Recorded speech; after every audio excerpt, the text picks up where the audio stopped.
안녕하세요. 행복한 수다, 유쾌한 수다, 밥상머리 이수다 박지윤입니다. 이 무더웠던 여름이 어느새 지나가고 살짝 코끝 시린 가을이 성큼 다가왔는데요. 그래서인지 여기저기에서 울긋불긋 단풍이 물들고 있습니다. 빨갛게 노랗게 계절의 아름다움을 뽐내는 가을처럼 우리 밥상머리 이수다도 오늘 재미있고 알찬 정보 마음껏 뽐낼 예정이니까요. 기대 많이 해주시길 바라겠습니다. 자, 그럼 모두가 행복해지는 밥상머리 이수다. 지금 바로 시작해볼게요. 고고!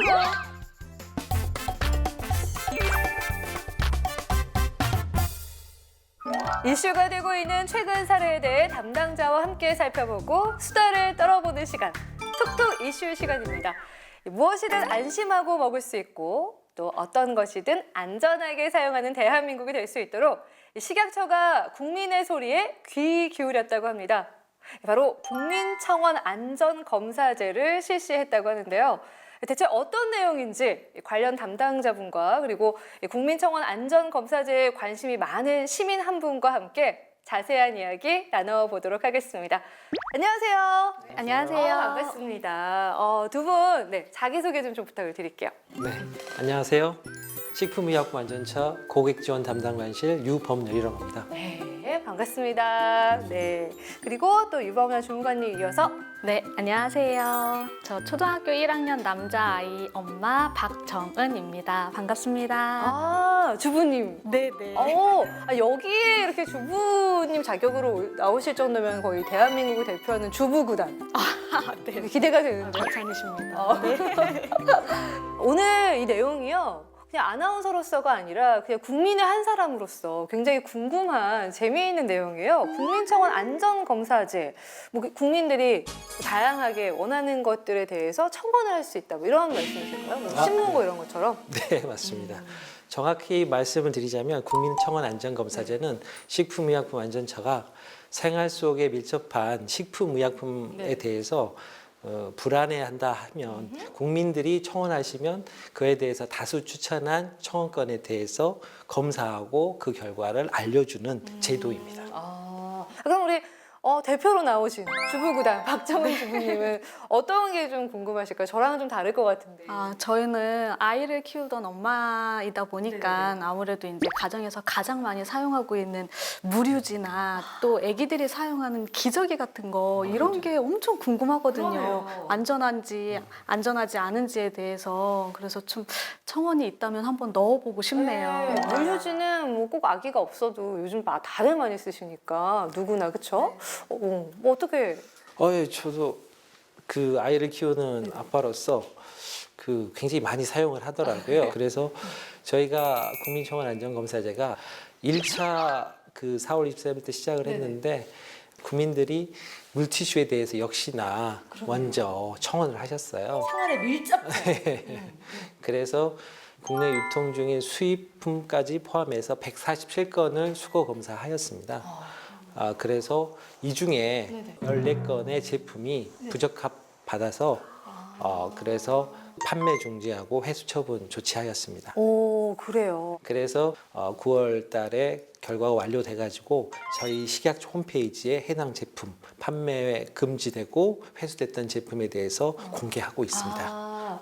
여러분 저희 식약처 홈페이지에 가보시면은 직접 확인하실 수가 있습니다. 그래서 저희가 이제 해당 제품을 생산하는 생산업체라든지 거기는 저희가 행정처분이라든지 조치를 취하고 있고 업체에 직접 방문해서 점검하여서 부적합 발생 원인에 대해서 조사 진행 중에 있습니다.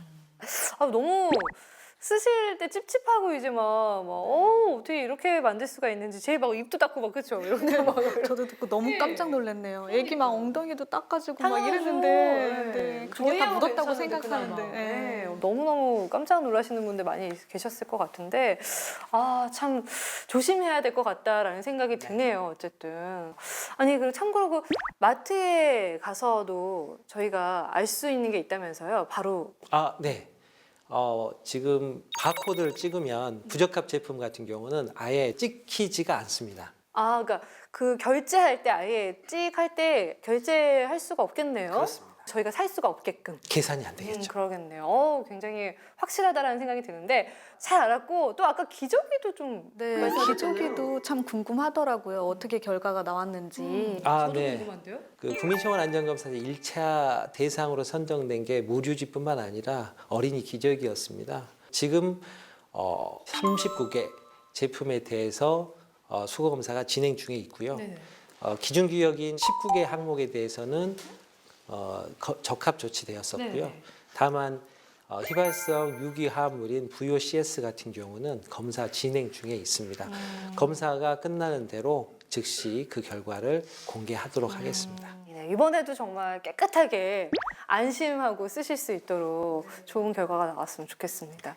아, 그리고 이렇게 밀접하게 생활에서 쓰는 것들을 직접 궁금했는데 내가 검사할 수는 없고 막 이런 것들 이렇게 청원하실 수 있으니까 그거 말고도 또 해보시면 좋을 것 같아요. 네, 많이 이용을 해봐야 될 것 같아요. 이런 안전 검사제를 통해서 이렇게 투명하게 검사하고 이 결과를 이렇게 여과 없이 발표해 주신다고 하니까 식약처에 대해서 정말 이렇게 안심이 가고 신뢰가 많이 가는 것 같아요. 그래서 이제 앞으로도 식약처에서 뭐 알려주는 정보 같은 거는 꼭 챙겨보도록 해야 될 것 같아요. 한 데서 가시는데요. 감사합니다. 아, 네, 오늘도 이렇게 든든한 마음으로 마무리할 수 있어서 정말 행복하네요. 좋습니다. 자, 오늘 함께해 주신 유범열 주무관님 그리고 박정은 주부님 감사드리고요. 그리고 또 놀러 오세요. 감사합니다. 감사합니다.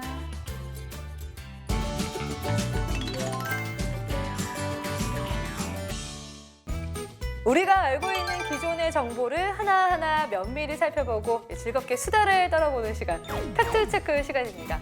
이 사람들이 다이어트에 관심이 많아지면서 이를 악용해서 허위, 과대 광고를 하는 업체를 식약처가 적발했다고 하는데요. 어떤 소식인지 담당자분 모시고 이야기 나눠보도록 하겠습니다. 안녕하세요. 네, 안녕하세요. 반갑습니다. 네, 자기소개 좀 부탁드릴게요. 네, 저는 식품의약품안전처 사이버 조사단의 신용주 서기관입니다. 반갑습니다. 오, 반갑습니다. 네, 아니, 반갑습니다. 사이버 조사단, 암행어사 같은 느낌이 강하네요. 아니, 대충 무슨 일을 하시는지는 감이 와요. 부서면 어떠세요? 뭐 자랑스럽게 생각하고 있습니다. 여기 뿜뿜 뭐 이런 것 좀 이렇게 해주세요. 뿜뿜. 아, 네, 반갑습니다. 자, 그러면 이제 서기관님과 본격적으로 이야기 나눠볼 텐데요. 식약처에서 허위 과대 광고를 하는 업체를 적발했다면서요. 뭐 어떤 이야기인가요? 최근 그 다이어트 열풍에 따라서 다이어트를 간절히 원하는 사람을 대상으로 해서 독소 제거, 해독이라든가 이런 허위 과대 광고가 그 국민신문고를 통해서 많이 접수가 됐습니다. 또한 그거에 대한 피해 사례가 많이 접수가 됐습니다. 그래서 저희가 집중 조사를 실시를 했습니다. 어떤 제품이 그럼 지금 적발이 됐나요? 대부분 이제 온라인에서 판매되는 일명 그 클렌즈 주스라는 제품이 있습니다. 클렌즈 주스. 클렌즈 주스라고요. 과채 주스입니다.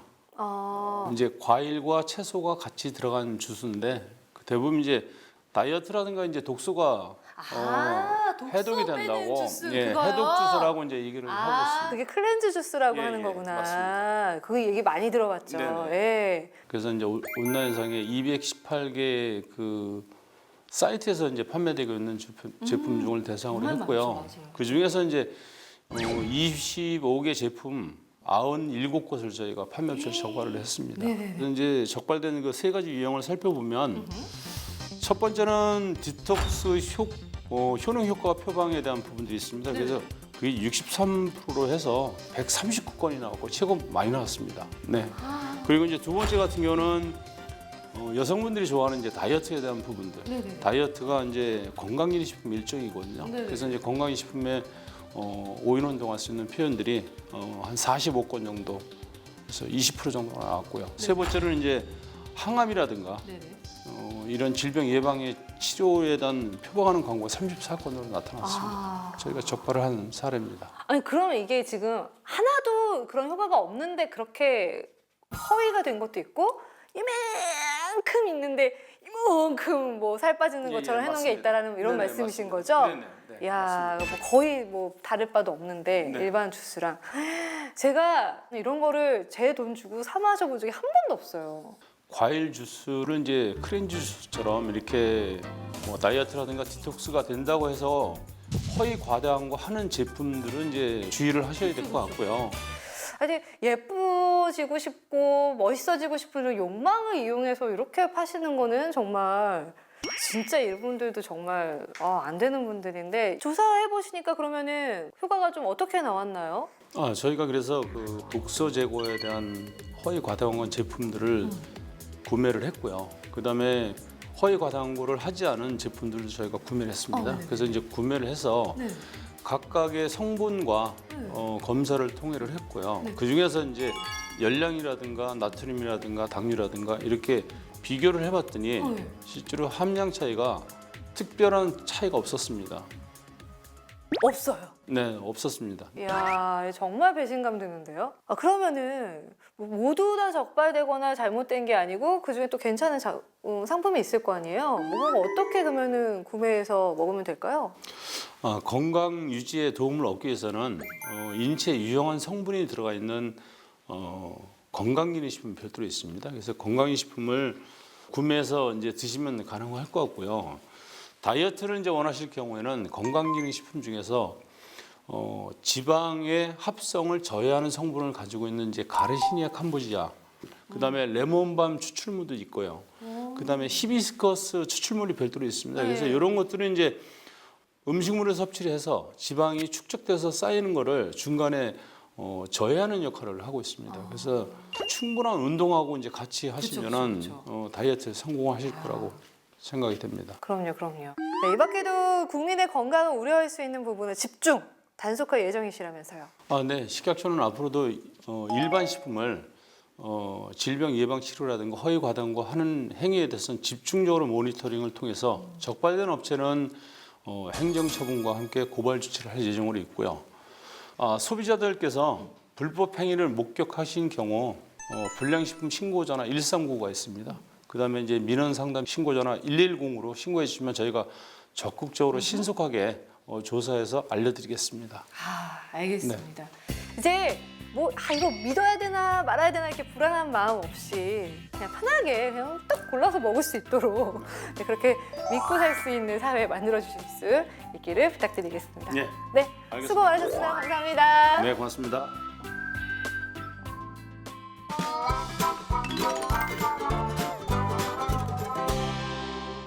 최근 주목받고 있는 여러 사례들을 살펴보고 좀 더 긴밀하게 수다를 나눠보는 업앤클로즈 시간입니다. 여름뿐 아니라 추운 겨울에도 위험한 식중독균. 관심을 기울여도 대체 어디서 어떻게 식중독균이 퍼지는 건지 알 수 없을 때가 있는데요. 그래서 식약처가 식중독이 발생했을 때 원인을 추적할 수 있는 데이터베이스를 구축했다고 합니다. 굉장히 기쁜 소식이면 틀림없는데 그럼 자세한 이야기 황진희 연구관과 그리고 윤현진 교수님 모시고서 이야기 나눠보도록 하겠습니다. 안녕하세요. 안녕하세요. 반갑습니다. 오늘 꽃밭이네요. 꽃밭. 꽃도 옷도 이렇게 입고 오셨어요.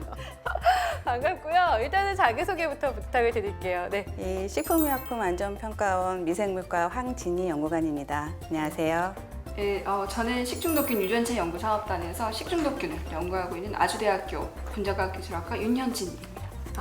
네, 반갑습니다. 자, 그럼 본론부터 한번 들어가 보도록 할게요. 굉장히 궁금해요. 황진희 연구관님, 그 식중독균 유전체 연구 어떻게 하게 되신 건지 궁금한데요? 평상시에 저희가 그 식품이라든지 유통되는 식품이라든지 아니면 원료에서 균들을 좀 수집을 해놨다가 그거의 특성들을 분석을 해서 식중독이 발생했을 때 그 환자에서 나온 균하고 맞춰서 이게 원인일 수도 있겠구나 해서 그 식품을 차단할 수 있게끔 저희가 그 플랜을 세웠고요. 예, 그거는 그러니까 일종의 과학수사대에서 범죄자들의 그 지문을 등록해 놓고 그 범죄자 지문하고 기존의 지문하고 맞춰보는 것 같은 그런 시스템인데 저희가 2014년부터 식중독균 유전체 연구 사업단을 운영을 하게 되었습니다. 뭔가 그 식중독균의 그 지문을 미리 채취해서 이렇게 확보한 것 같은 그런 느낌이네요. 네, 맞습니다. 그렇군요. 그러면은 이렇게 우리가 가지고 있는 이 DB는 어떻게 활용이 되는 건지 좀 궁금한데요. 교수님께서 좀 설명 좀 해주세요. 예. 만약에 김치를 먹고 대규모 식중독 사고가 발생했다고 네. 가정을 해볼게요. 근데 김치 같은 경우에는 뭐 마늘, 고춧가루, 뭐 젓갈 등 다양한 원료가 들어간 그 그렇죠. 배합된 식품인데 그런 원료들을 살펴보면 세균들이 존재를 하게 됩니다. 네네. 그런데 식품 원료 내에 존재하는 세균들은 그 원료가 어떤 종류냐, 그 원료가 어느 지역에서 출하가 됐느냐, 혹은 어떤 계절에 수확이 됐느냐에 네네. 따라 종류가 달라질 수 있는데요. 근데 이런 식중독이 과연 어떤 종류인지를 유전체 정보를 이용을 해서 주민등록번호를 매겨놓듯이 데이터베이스로 관리를 할 수가 있게 되는 거죠. 네. 그렇게 되면 만약에 서울에서 김치를 먹고 식중독 사고가 발생했을 때, 자 기본적으로 일반적으로 서울에서는 그러니까 만약에 파란색의 색깔을 띠는 유전체 패턴을 보이는 식중독균이 일반적으로 사고를 일으켰어요.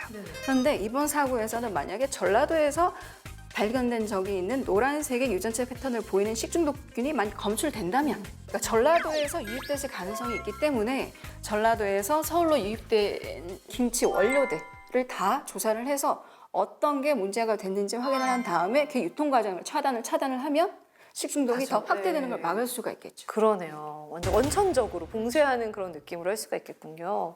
어디에서 어떻게 시작되는지 알아서 더 이상 퍼지지 않게 한다. 아니 어떻게 해서 이렇게 생각지도 못했던 것들을 창의적으로 생각해내게 되셨는지 그게 궁금한데요, 또? 사실 아이디어는 원래 가지고 있었는데요. 만약에 식중독 사고가 발생했을 때 이게 대규모로 확대되는 걸 막을 수 있는 제일 좋은 방법은 원인을 빨리 제거를 하는 게 제일 좋죠. 그런데 기존 기술로는 이 원인이 뭔지 밝히는 게 속도도 그렇고 정확도도 그렇고 어느 정도 좀 문제가 있었습니다. 네네. 좀 어려움이 있었죠. 자, 그러던 차에 우리가 흔히 뭐 DNA라고 부르는 뭐 그런 그 유전체 정보를 이용을 해서 세균이 원지를 갖다가 데이터베이스화 해서 관리를 하게 되면 만약에 문제가 생겼을 때 뭐가 문제인지 찾으면 나오니까 데이터베이스화가 돼 있으니까 그래서 원인 추적이 용이할 거라는 생각은 하고 있다가 이제 시각처럼 의견이 잘 맞아서 이 연구를 시작하게 된 거죠.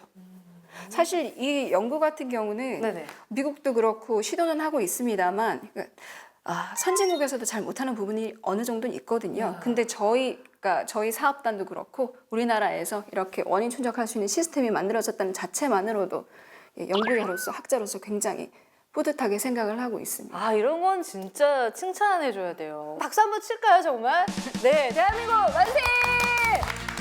와.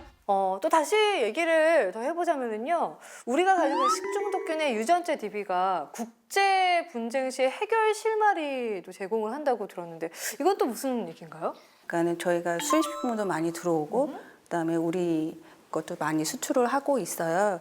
그래서 만약에 외국에서 한국산 수입품으로 인해서 식중독이 발생했다고 얘기할 때 아니 너네 유전체 내놔봐. 우리 거랑 맞춰보고 아니네? 우리 거 아니야. 라고 얘기를 해서 국제 분쟁을 무마시킬 수 있는 방법이 있는 거죠. 국가 경쟁력이네요. 와, 정말 존경스럽다라는 생각이 드는데, 이렇게 귀하고 또 중요한 이 DB를 또 이거 말고도 또 더 활용할 수 있지 않을까. 이 정도로 좋은 거면은 그런 생각이 드는데, 뭐 어떻게 활용할 수 있을까요? 제가 그 활용 분야가 굉장히 다양한데요. 역시 그렇군요. 그럼요. 간략하게 한 예만 말씀드리면 식중독균 유행성 분석할 때 기초 자료를 쓸 수가 있는데 표정이 벌써 어렵죠. 어렵습니다. 이게 뭐냐면 식품 내에는 그러니까 굉장히 다양한 종류의 세균들이 존재를 하는데 그러니까 식품마다 그 세균들이 만들어내는 유전체 패턴이 특이하게 정해져 있어요. 자, 그렇게 돼 있을 때 만약에 이 식품에 식중독균이 들어왔어요. 그렇게 되면 전체 유전체 그 전체 세균들이 만들어내는 구성이 달라지기 때문에 식품 내에서 만들어지는 세균들의 유전체 패턴도 달라지겠죠. 그렇죠. 우리가 흔히 이 유전체 패턴을 저희는 그 메타게놈이라고 부르게 되는데요. 그러니까 메타게놈 패턴이 평상시와 달라지면 식중독균이 들어왔구나 로 판단을 할 수가 있고 그거를 통해서 어떤 녀석이 들어왔으니까 이거 먹으면 위험하겠구나라고 얘기를 해서 이게 좀 식중독이 발생할 수 있으니 이런 식품은 조심하세요라고 안내를 할 수가 있는 거죠. 좀 그럴듯하게 말씀드리면 유전체 정보를 바탕으로 해서 메타게놈 분석을 하게 되면 그 식중독균이 그 대규모로 발생할 수 있는 거를 사전에 막을 수도 있고 비록 생겼다고 하더라도 조기에 차단을 하게 되니까 훨씬 좀 안전한 식탁이 만들어지겠죠. 그렇겠네요. 확산을 막아주니까 그렇죠. 아무쪼록 이런 정말 뭐 어벤져스 같은 그렇죠. 우리를 뭐 안전을 박상의 안전도 안전이니까요, 그렇죠. 지금 이렇게 관심 보내주시는 것처럼 앞으로도 계속 응원해 주시고 저희도 잘 알려드릴 테니까 많이 지원해 주십시오. 앞으로 식중독계 유전체 연구사업단에 많은 기대를 해보셔도 좋을 것 같습니다. 또 어떠셨어요, 황진희 연구관님 어떠셨어요? 저희가 식약처가 식중독 나면은 이렇게 부랴부랴 이렇게 불 끄기에만 바쁜 게 아니라 이렇게 첨단 방법으로도 식중독을 예방하기 위해서 많이 노력하고 있다는 것을 알리게 돼서 되게 기쁩니다, 지금. 네. 되게 감개무량한 듯한 표정 지으시는데요. 저도 이번에는 정말 저의 그런 상상을 초월하는 듯한 그런 일을 하고 계셔서 정말 놀랐습니다. 감사드립니다, 다시 한번. 또 좋은 소식 가지고 찾아와 주시기 바랄게요. 고맙습니다. 즐겁고 편한 수다 되셨나요? 우리 주변에 자칫 모르고 지나칠 뻔했던 것들, 그리고 우리 건강과 밀접한 관련이 있는 것들 모두 이 수다를 통해서 알려드릴 테니까요. 다음 시간에도 꿀팁 정보 기대해 주시길 바라겠습니다. 즐거운 수다, 유쾌한 수다, 밥상머리 이 수다. 오늘은 여기까지입니다. 안녕.